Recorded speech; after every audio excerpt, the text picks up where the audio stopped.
person in Ankara, in Turkey. You have a big audience in Turkey, and the audience is very, eager to hear you. Because of that, I think I don't need to present to you to Turkish audience, but only I can say that the Eurasian movement in Russia, and this idea, this Eurasianism is an idea has also becoming very popular in Turkey. And it is very related with the globalization issue as well. If the we are approaching to the end of the globalization.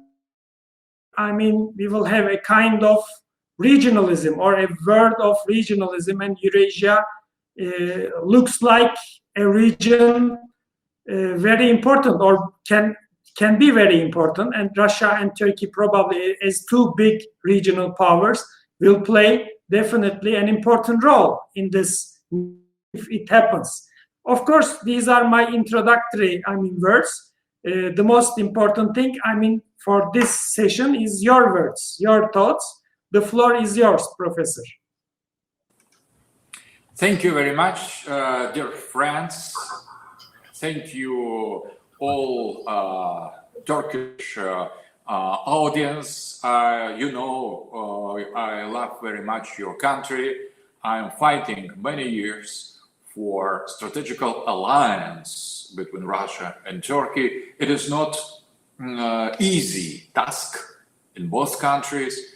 There were many misunderstandings and conflicts in the past between Russia and Turkey, but we should look into the future. And I see the future as Eurasian future, and Eurasia is impossible to conceive without alliance between two great people, Turkish people and Russian people. So we are the future, and that gives me inspiration for my work, for my intellectual and political and scientific life. Thank you once more for inviting me to take part in your congress dedicated to globalization. First of all, I would like to stress one point. Today, globalization is over. Despite of the issue of American elections, despite of the or defeat of Donald Trump, who was the first clearly anti-globalist president of United States of America. I don't share many aspects of his politics, but the one fact is of absolute importance. The president of the United States of America, Donald Trump, was and is still the enemy of globalization. That is the event of the huge importance. That means that United States could not be identified anymore without any explanation with globalization. So we see that half of American population is against globalization. If we add that China is against unipolar Western globalization, Russia is against that, Turkey of Erdogan is against this kind of Western. So we could affirm clearly that notwithstanding of the exit of American elections, with this coronavirus pandemic, where globalism couldn't do anything at all to stop it, to prevent it, to cure that. So the globalism proved to be totally incapable to deal with coronavirus, to this pandemic. So the globalization is over. It is an agony. It tries to be continued, but if we compare what we have today in 2020 with what we had 30 years ago in the beginning of the 90s, this comparison says everything very clearly. The globalization is over. The unipolar moment is over. we are coming to the next stage of the world balance of power.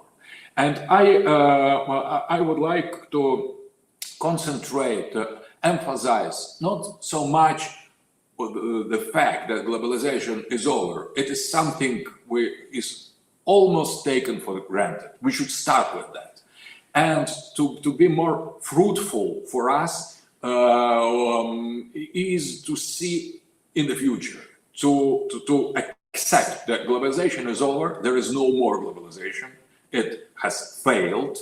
And now we should understand better what come in the place, what will replace globalization, what kind of world order will come next. That is the main question, I think, and I invite you to concentrate on that precisely, not to fight about globalization is over or not. Let us presume, as theory, as hypothesis, that it is over. So there are so many signs, many factors that affirm that. So let's go further.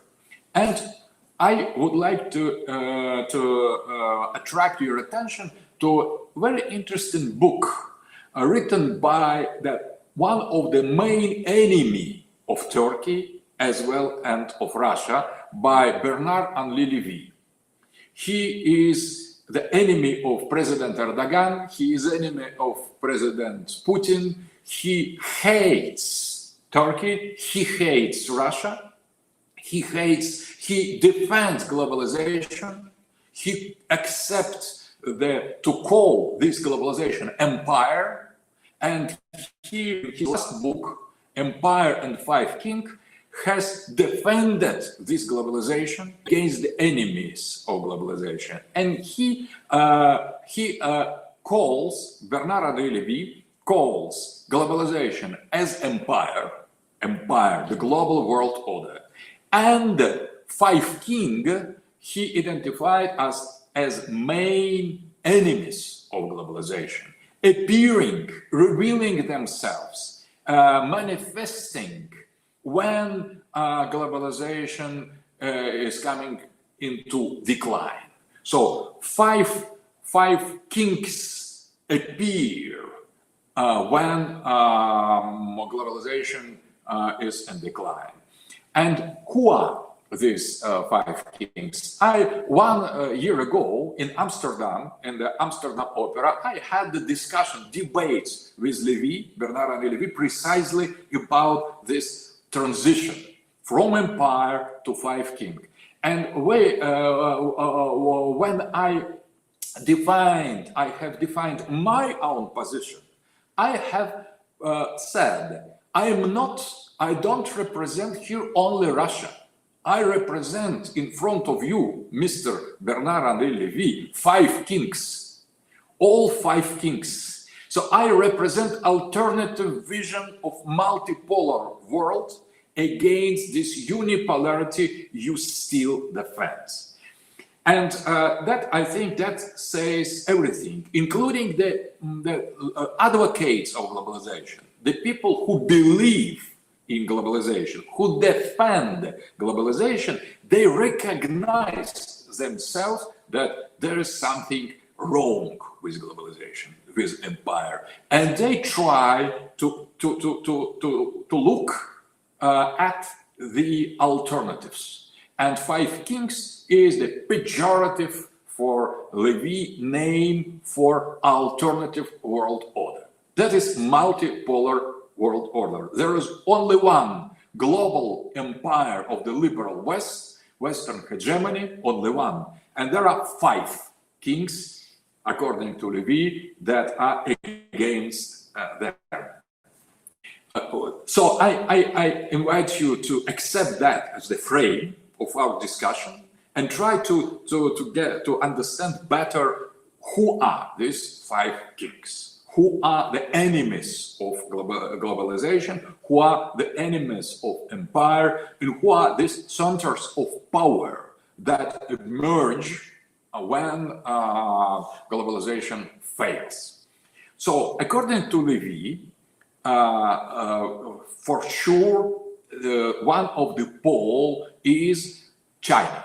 China is the global power, now global power, that challenges in many aspects American hegemony. So it is clear for globalists or for nationalists in the United States, China is the enemy number one for globalists like George Soros, and that the China is enemy number one for nationalists Donald Trump. They are united with this China's factor. So China is without any doubt today one of the kings who challenges the hegemony of the West. And it is obvious if we compare the economy, the growth, the power of the China with the West, we see that is independent power. Second king, according to Levy, that is Mr. Putin. That is Putin's Russia.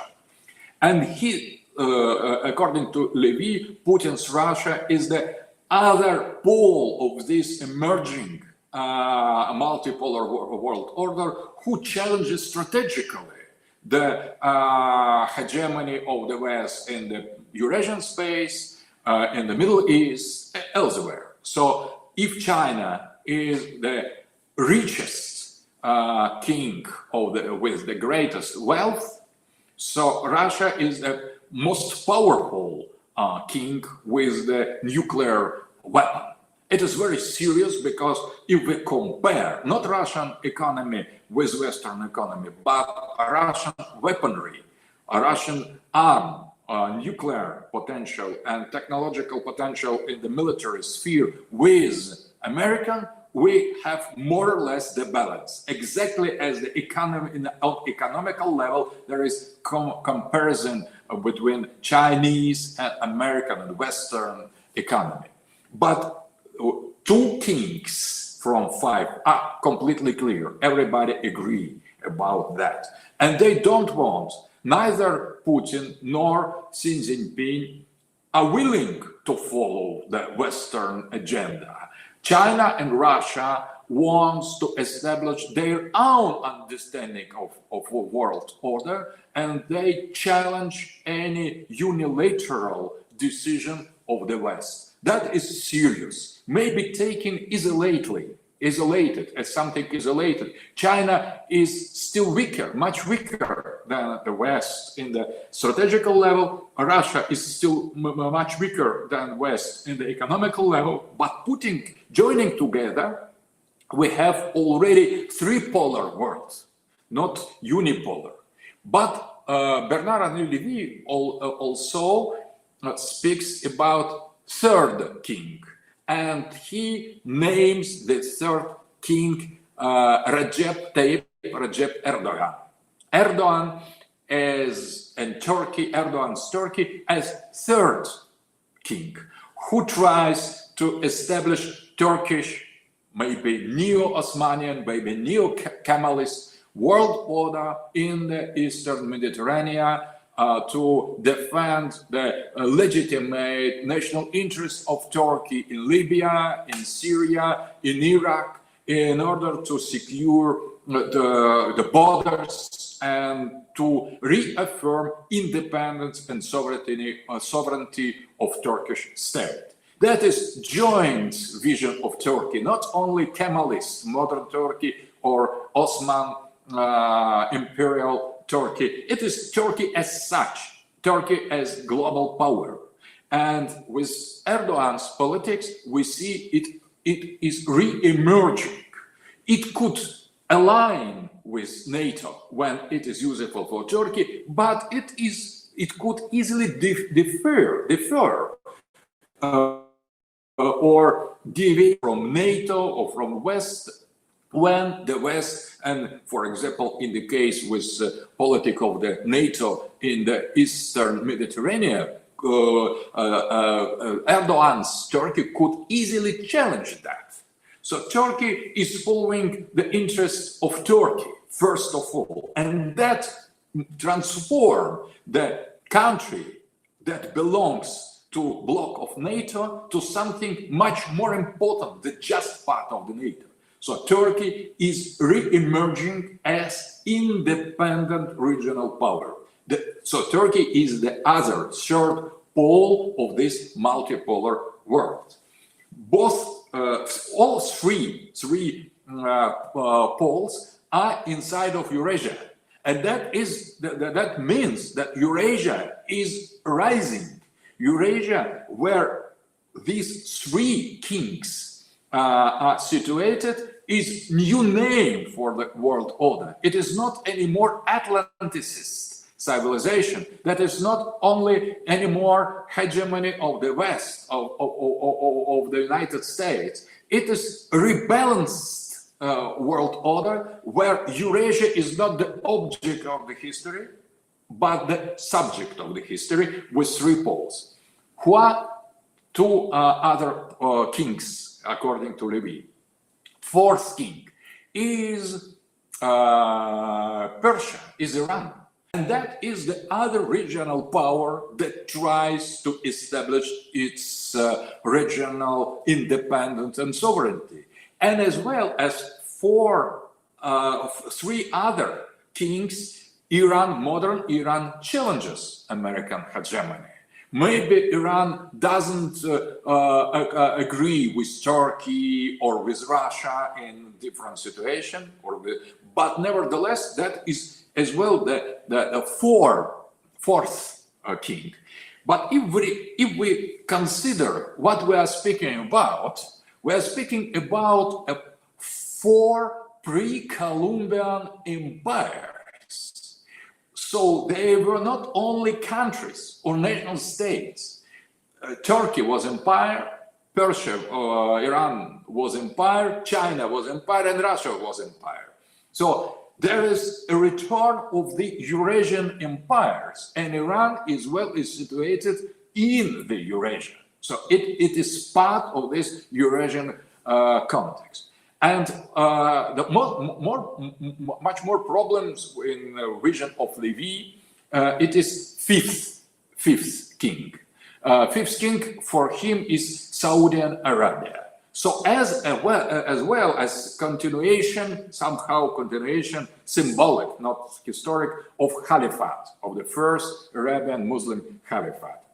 At least what wants to say Levy, that Islam as such could not tolerate any more Western hegemony and want to affirm its own civilizational identity and defend its sovereignty, not being object of colonial history, but subject of new multipolar history. We could argue about is it correct or not to identify Saudi Arabia as these Islam. Maybe Egypt fits better.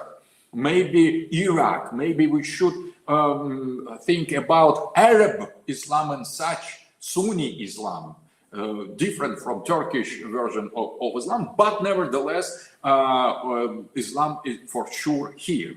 And in the debates and in the different analysis, we could see Modi's India, as well as six, not mentioned in the book of Levy, six king appearing on the scene of the post-globalist multipolar world. And we could go further and see in the future revival or rebirth of the Latin America as one else pole of multipolarity, this time outside of Eurasia, or creation of Pan-African Union, as well as other poles. And Europe, finally, if this process is going to be continued, Europe will represent independent pole of the West. That means the end of Western hegemony and appearance of the poles: North American pole, Southern American pole, European pole, Turkish pole, Iranian pole, Chinese pole, Russian pole, African pole, Arab Islamic pole, maybe Pakistani pole. So that is multipolarity that is in our eyes. And more, the consciousness of this change of the world is growing as well. So it's very important because there are some factual transformations and there is mental transformations. We should be prepared. We should be ready to understand new reality we are entering into. We are already here, but we don't remark that. We don't dare to accept multipolarity as new paradigm. We are still in the same Western hegemonic liberal vision of the unique moment. We should be more brave as Mr. Erdogan, Mr. Putin, Mr. Xi Jinping, or the government of the Iran, of the most prophetic leaders of Islam are. We should go further, be more brave in order to accept this post-global reality. And if we consider where are the main poles, where are main kings already almost totally and perfectly we immediately remark that it is about Eurasia. So that is the main meaning of Eurasia. Eurasia is the name for alternative world order, where Turkey is independent civilization, not only just national country. More important, that is the pole of part of the humanity. That is cultural unity, much more than only national or political unity. So Turkey is the part of Eurasia. Russia is the other part of Eurasia. China is the third part of Eurasia. Iran, India, and Islamic Sunni Islam Arab country are the other parts of the same multipolarity. And finally, Europe could be regarded as a far western point of Eurasian continent. So we need to totally change our point. We shouldn't regard the world from the standpoint of the West, of the so-called presumably universalist Western liberal position. We should accept multiplicity and plurality of the civilizations, where there is totally legitimated Islamic view, Turkish view, Iranian view, Shia view, Chinese view, Hindu view, Russian view, as totally independent and without any hierarchy. We could not say, oh, Islamic people are underdeveloped people. No, they are other than West. We are not just subspecies of Western Christianity. We are proud to be Christian Orthodox and not to be Western Christian. We have our own Russian identity that we are ready to defend and to reaffirm. The same with Turkey, the same with Chinese identity, the same with Iranian identity. So we need to change the point of view. But when we start to look at the world from Eurasia, we immediately discover the richness of our own tradition. So, and we as well, we could immediately observe that we Russians, we lack Russian eyes, we lack Russian perspective. We are used to be involved in the Western universalism. The same with Turks, the same with Iranians, the same with Chinese. So we are challenged to rediscover our own deep identities. So we need to liberate ourselves from this consciousness, because we are still living under the influence of colonization, of the colonization of our minds, of our brains, of our epistemology, of our science, because our science is Western. And we need to return to the Russian, Turkish, Islamic, Indian, Chinese principles of our own civilization. And that is, as long as I understand, the main challenge of modern situation. Transition from empire to the 5 kings and more than 5. Just now we have already 2 kings or 3 kings, Erdogan, Putin, and Xi Jinping. The other kings are coming, the other kings. But in that process, we should not only how it is going on, we need to participate in that. And the main challenge is to change our consciousness. We need to transform our minds to establish non-Western understanding of the reality. We need to reaffirm, reborn as independent civilization: Russian, Turkish, Chinese, Persian, Indian. So that is the main challenge. Multipolarity, it is about mentality. It is, first of all, not in the things. It is in the head, in the brains, in the science, in the thought. So I think we need to start think multipolarly. We should live as multipolarity demands. We should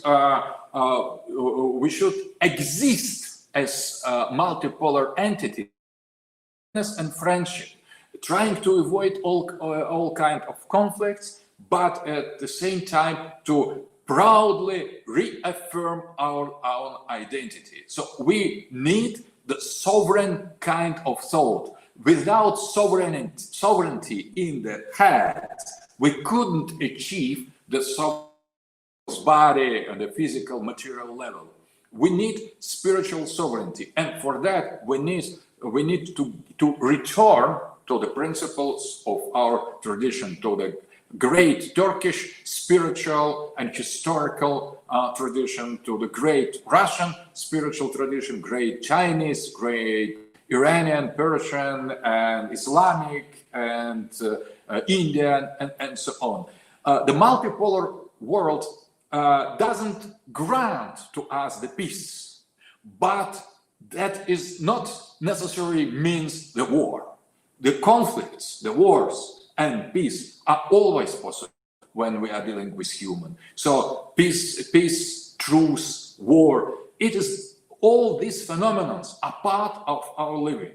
But to be responsible creators and founders of this multipolarity, we should avoid at any price the wars, and try to put the new rules, multipolar rules, in order to prevent and avoid the bloody conflict, bloodshed, and wars. And when we understand that war is possible, we will act with much more responsibility, trying to avoid it.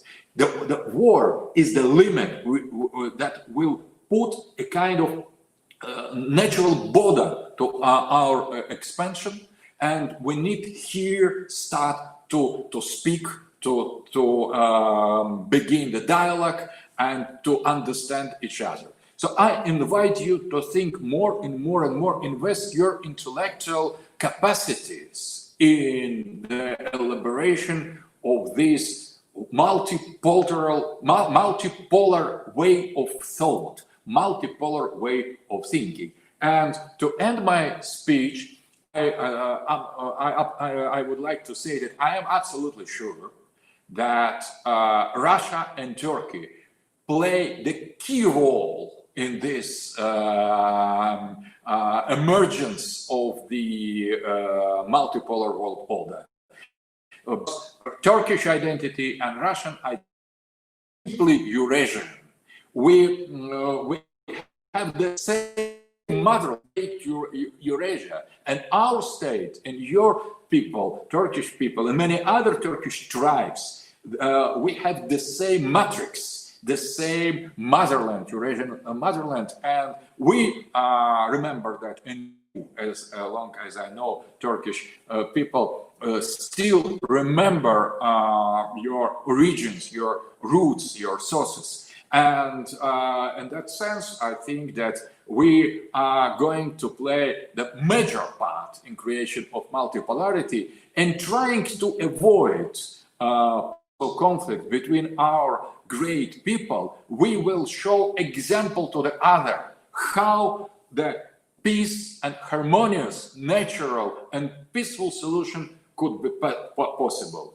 So, and I think that in present situation, Russia and Turkey demonstrate both very, very deep understanding of the many geopolitical problem and behave with great responsibility and not let to be involved in the emotional hatred and xenophobia, and try to overcome Mr. Erdogan and Mr. Putin. They try by any means to overcome all the conflicts and try to establish, again, despite all the problems existing on the local levels, to try to establish the real strategical alliance between our countries.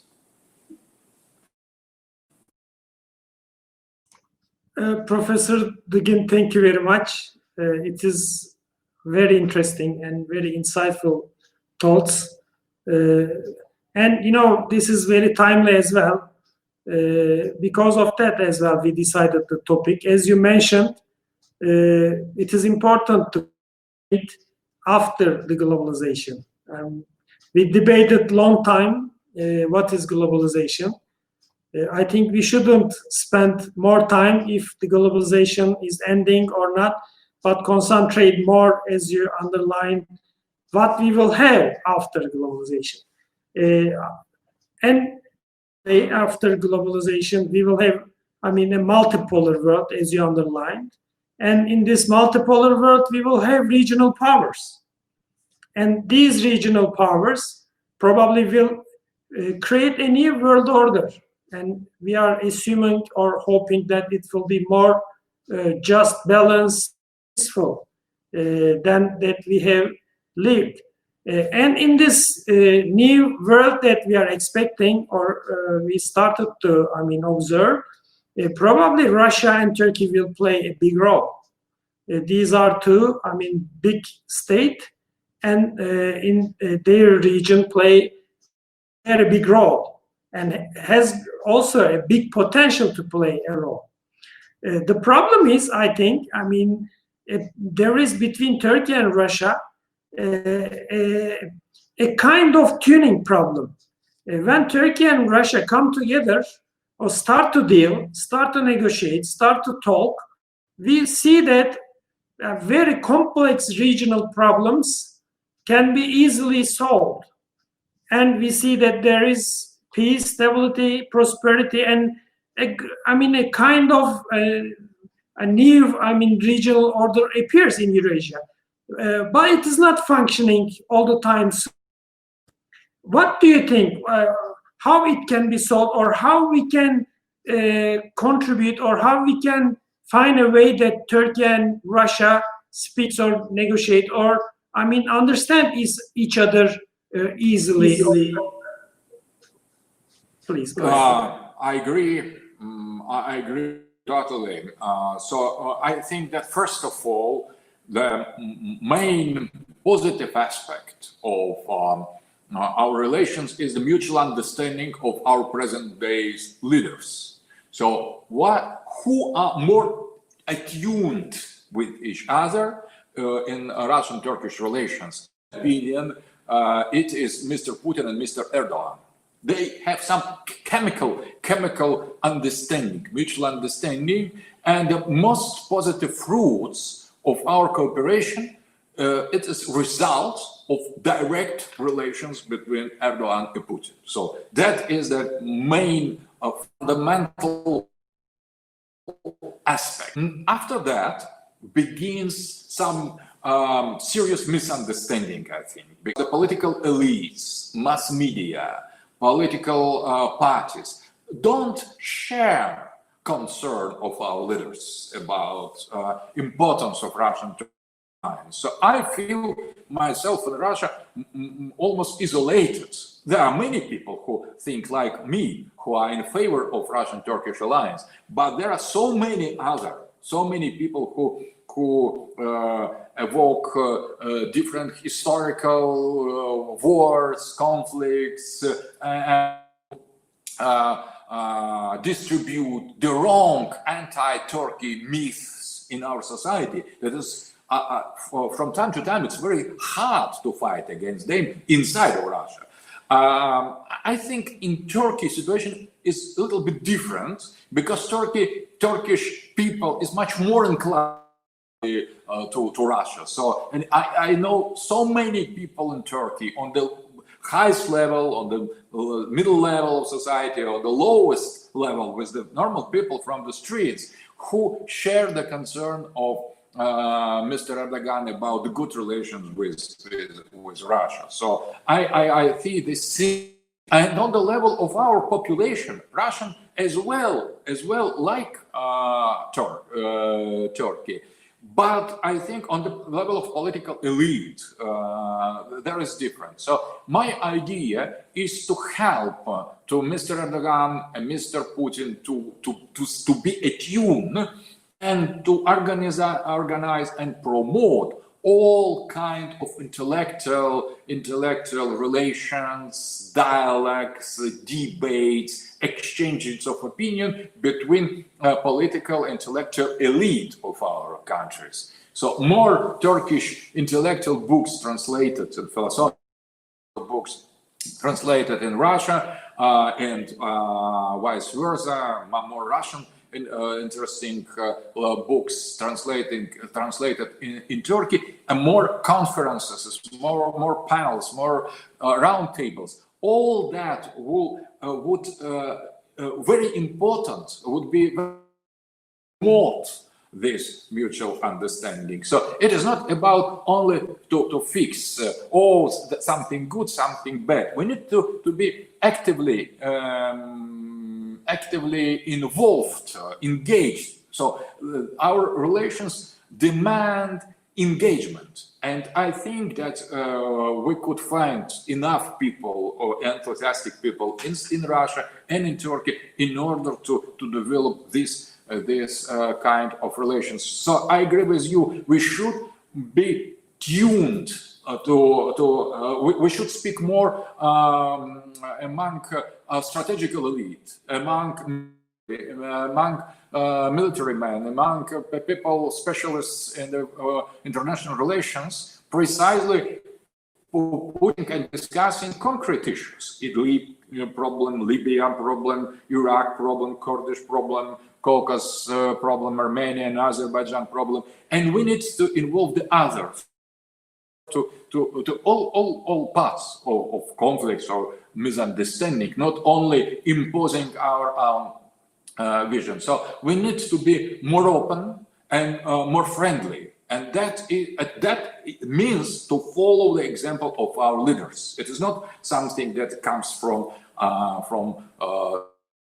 some indefinite origin. That is continuation of the main course of our countries, and that is supported and originated in the main figure of Turkey in Russia. So I invite you and all participants of this conference, people from Turkey, to know more about Russia. At the same invite Russian people to know more about Turkey. For example, we have organized very interesting conversation with one recently, 1 year ago, with one of the most important in the Sufi literature of Turkey in Moscow. That was incredibly rich exchange of the ideas. So not only on the strategical, military or scientific level, but as well on the cultural, religious level. It's very important to know each other better. To know not only touristic aspect of Turkey should be clear and known to Russian people. So we need to establish and promote dialogue between intellectual elite and political elite of our countries. I think the idea of Eurasia as an alternative to transatlantic area started to be discussed in Turkey as a new model, as a new idea. And I think in this development, you played a very important role in Turkey. The idea of, Eurasia a bit understood with you, Professor Dugin, and it started to be discussed in Turkey as an alternative. Of course, in Turkey also, the elite,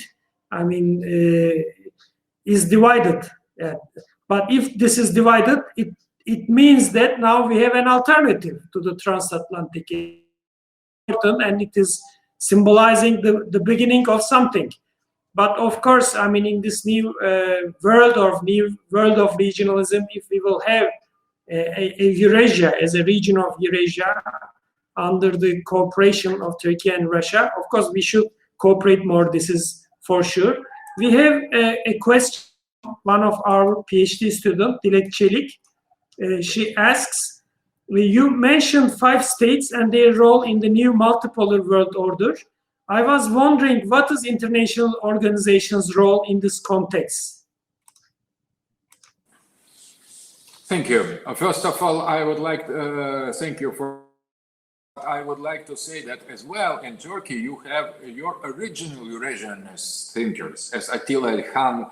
Attila Ilhan, he's was a great poet, and he was defender of this Eurasian identity of Turkey.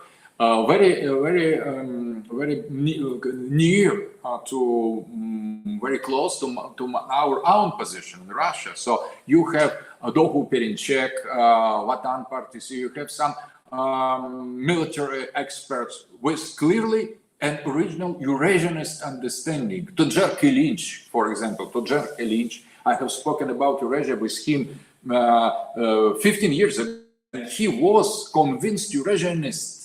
Tudor Kilinch. So there are many others. So I have many Eurasianist friends in Turkey. They are not just who don't just follow Russian Eurasianists. You have your own special, very Turkish origin thoughts and thinkers. And I would like every country should have their own Eurasianism.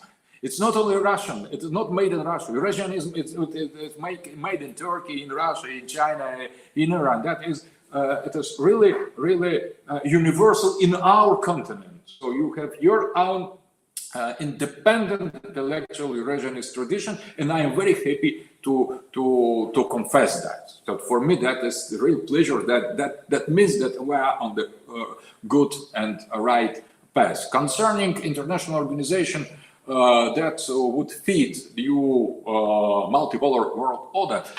There are many possibilities. First of all, it could be transformation of United Nations organization. Now it is a kind of continuation of the Cold War. It is institution created during Cold War in order to establish bipolar and secure bipolar world order. So that is why United Nations became obsolete during unipolar moment starting from 90s and up to now, when we had unipolar hegemony of the West. So politicians and presidents, they proposed more or less as Trump to destroy United Nations because they don't correspond anymore to the real balance of power of the unipolar world.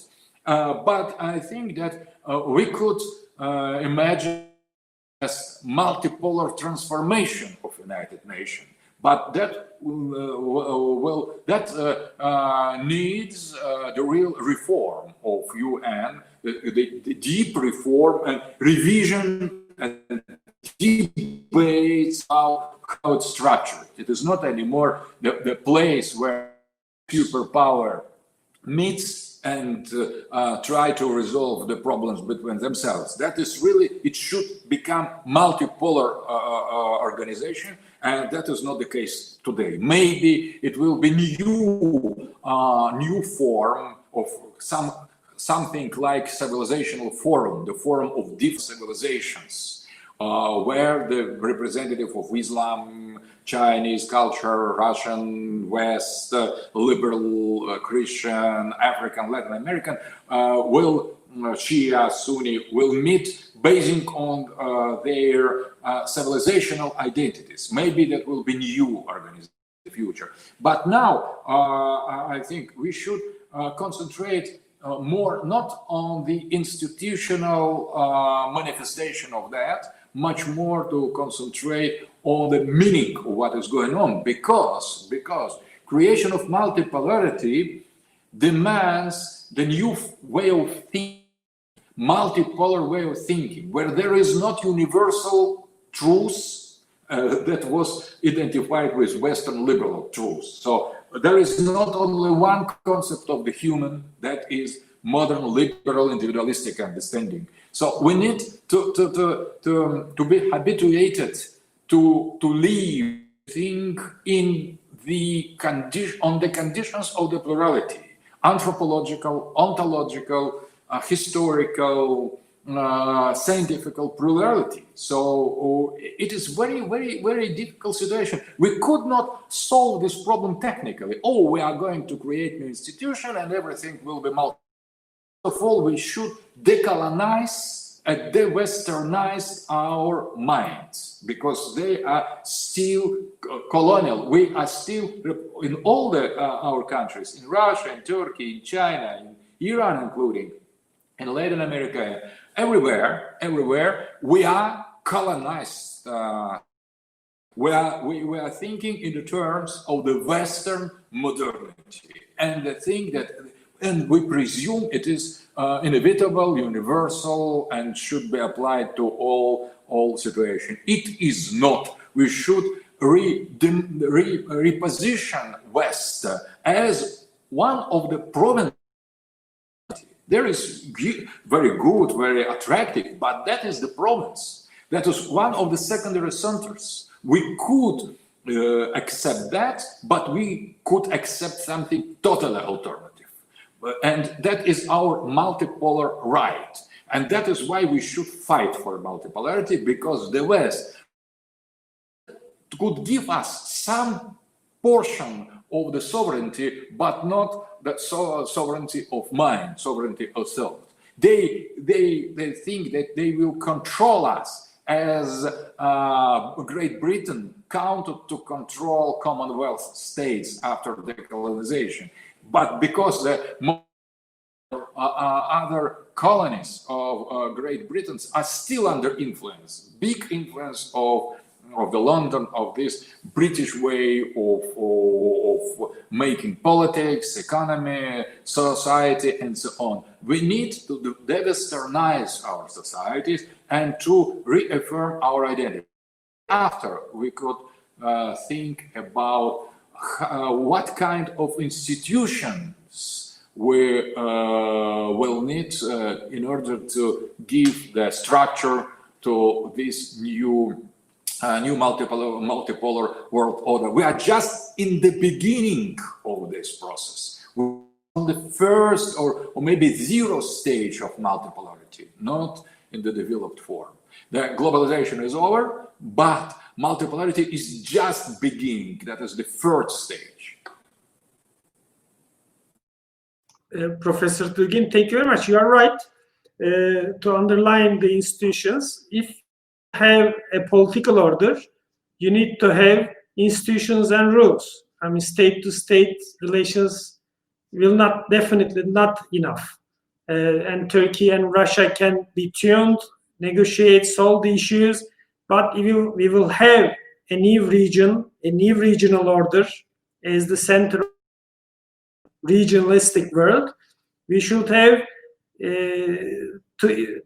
we should succeed to emerge new institutions and rules in the Eurasia, and this is probably the weakest point of, I mean, these regional powers. We have another question. Dr. Mehmet Korkusuz says, thank you, Professor Dugin. According to you, what is the weak link in the chains of Turkish Russian relations? Weak link. Oh, there are so many weak links.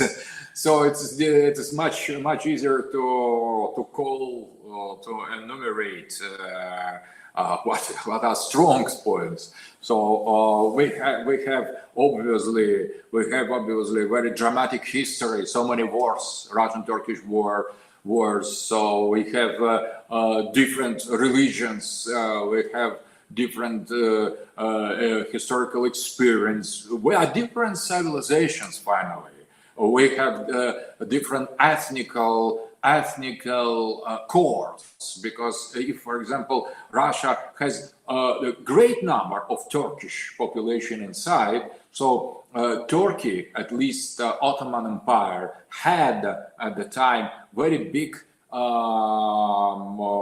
number of Slavic, Orthodox, Greek people. So that was a kind of symmetry, but symmetry was opposite, with the Turks core and Slavic and Orthodox periphery in your case, with Slavic and Orthodox core and Turkish periphery in our case. So there is quite symmetry, but reversed symmetry. But at the same time, we have different political institution, different cultural tradition, and in order to bring Russia and Turkey together, we should learn to respect the otherness, to respect not what is in Turkey like in Russia, or in Russia like in Turkey. So we should not only stress only similarity, but re-evaluate the differences. Only when we learn to appreciate the differences in positive way, we could expect and hope for real strategical alliance. So first of all, the main law of multipolarity, I would say, that is positive acceptance of other and positive. That the West lack totally. They regard the other or worse than themselves or the same, but nowhere, never they could accept the other just as other in positive way. So the other not to kill, the other not to make the same as ourselves. So that is the weakest point of the West. And I think in our imperial past, Russian and Ottoman empires, we had this art to deal with other, to include the other, and millet system in Ottoman Empire. Millets, the millets were the other Armenians, Greeks, Orthodox, Slavs population represent one millet, Muslims represented the other millet.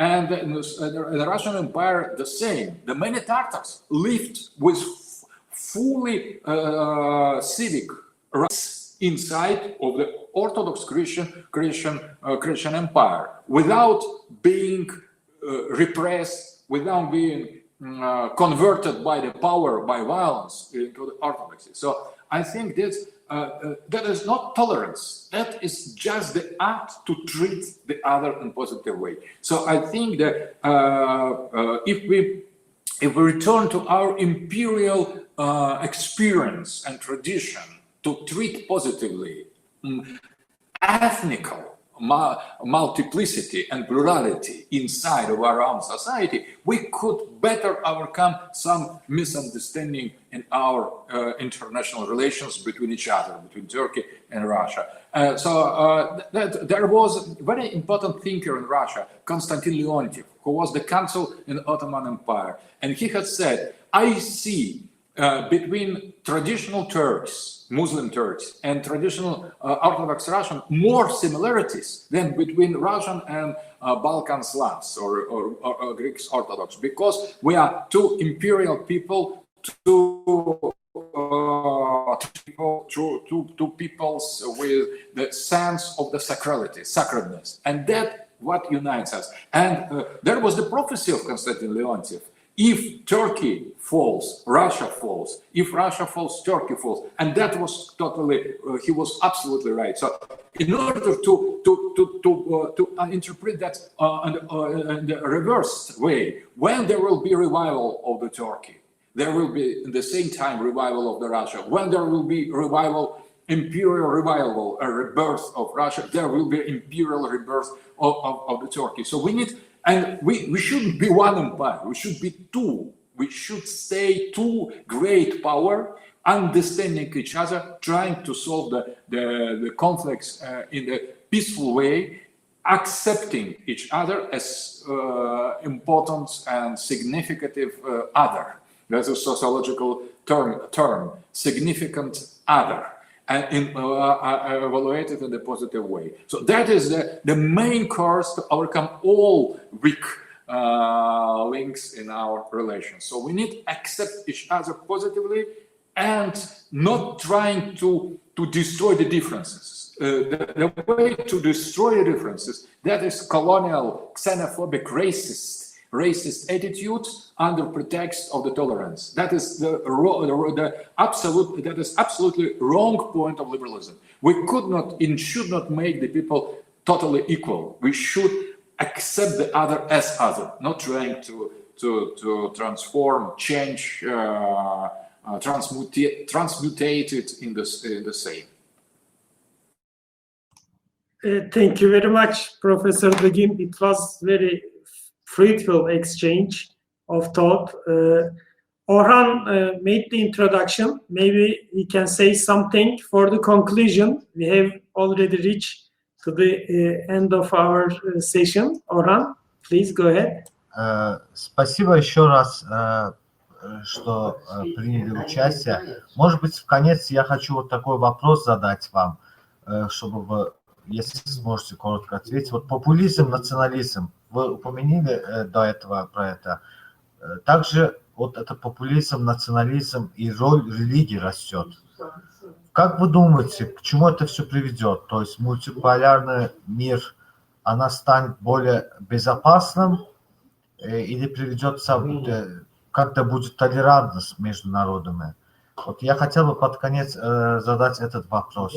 Sona doğru teşekkür etmek istedim ve aynı zamanda Profesör Dugin'e milliyetçiliğin, popülizmin artması ve çoğulculukla ilgili nasıl bir sorunlarla karşılaşabiliriz çok kutuplu bir düzene geçitte? Bunu sormak istedim. Bir daha çok teşekkür ederim hocam. Çok teşekkür.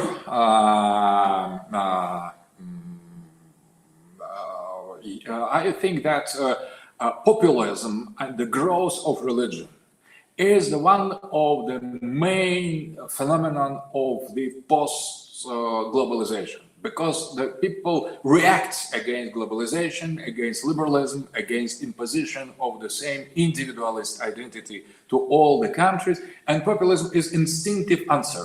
So the people, the society, the men and the women don't want to be just individuals. They want to be Turks, they want to be French, they want to be German, they want to be Syrian, they want to be Iranian or Chinese. And that is absolutely legitimate demand to feel the people, to be the people, not isolated individual. And at the same time, when you ask yourselves, what is my people? What means to be Russian? Or to be Turk, immediately we discover to be Russian is to be Christian Orthodox, almost. To be Turks is to be Muslim. There could be Russian without religion, there could be Turks without religion. But to get deeper in the identity, we discover this cultural basis that defines our language, our habits, our attitudes, and finally our identity and our values. So I think that this revival of the religious and ethnic and identity and populism, so-called populism, it is the resistance and that response used to globalization and liberalism and individualism. So it is inevitable. So revival of national, ethnical, cultural, historical, and religious identity is inevitable. And we should put that in the frame. Once more, we need to understand that if you defend your identity, it is not good. It is your identity, and we should respect that. But if we defend our identity, you should respect that at the same time. This respect of the mutual identities is the key art of multipolarity. We should not try to calm down this identity, to destroy, to prohibit that. We need to accept that, but we need to educate that. We should fight against raw nationalism, against materialistic, egoistic, xenophobic, racist form of nationalism, in order to create cultural reach. When you start deepest Orthodox Christian values, you could not fight with other. You are pure goodness. And more you become Orthodox, more conscious of Christian roots, more good and open and kind you become. The same with Islam. More Muslim you are, more involved in the deep spiritual Sufi tradition, more open you are, more friendly you are, not only with Muslim, not only with yours, but as well with others. So I think the multipolarity has its own way to avoid the conflicts, not by the way of annihilation of the identities, religious, ethnical, but by cultivation of identities, by the way to make deeper this identity, to go to the centers, to the cores of this identity, where they are as the race of the sun, they are united in the center. That is Ibn Arabi concept of the universal man. But we could not get to universal man just combining external man. We should become internal man, the more Russian, more Turks, more Iranian, more German, in order to come to real universality, where our race meet with each other. That's the only way. That doesn't mean that we should succeed in that necessarily, but we should try, because otherwise we will destroy not only our identities, but our societies, our culture. We will destroy the humanity with this liberal globalist individualism. So in order to preserve and to save the humanity in front of artificial intelligence, this technological totalitarianism that is coming with globalization, in order to save the humanity from that, we need a firm, deep identity, and trying to not artificially recombine these identities, but trying to understand each other as inner men, as the people of the inner interiority. So we need to put interiority as a kind of goal. To achieve interiority of Russian means to understand better interiority of the Turks, not exteriority. So we need to be united in the interior way, and that will mean the real peace, because that will mean spiritual peace, not artificial, organical peace, natural peace, deep peace. We need not exterior peace, we need inner, deep peace. And to achieve that, we need to become universal men inside of our own traditions. Professor Dugin, thank you very much. It was really very interesting, very interesting. From your, all explanations and your, insightful thoughts, it is very clear that we should think on the multipolar system, and also, as Turkey and Russia, to concentrate more on strategic dialogue on all levels. You underline on the leader level, it is functioning, but probably only if it stays on the leader level, it will not reach the end that, the multipolarity needs. And finally, I understand that, I mean, you should be heard in Turkey more. It is very interesting and very important, I mean, and insightful, as I said. But you are started to be heard in Turkey less. And after this, I mean, as I said, interesting speech, I am convinced that you should come to Ankara. And you will be welcome in our school if when you want, of course, after pandemic, I think, but physically as well. We want very much to see you in Ankara School of Political Science. Thank you very much. Thank you very much, dear friends.